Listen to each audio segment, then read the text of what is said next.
Hi, I am Hamzari Haman and today I am going to teach you that how to connect Firebase to Android app using Android Studio. So without wasting a time, let's start the video.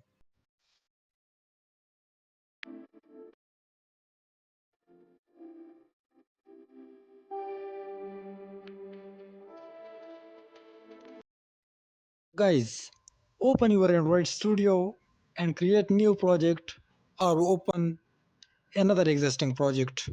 I am creating a new project.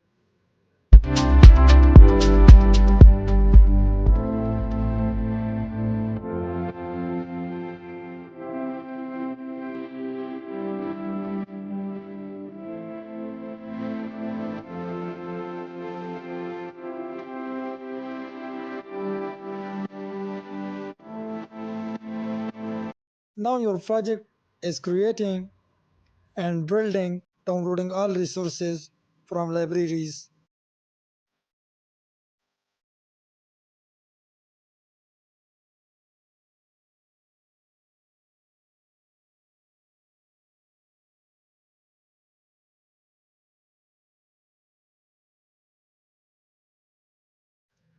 Here the project is building.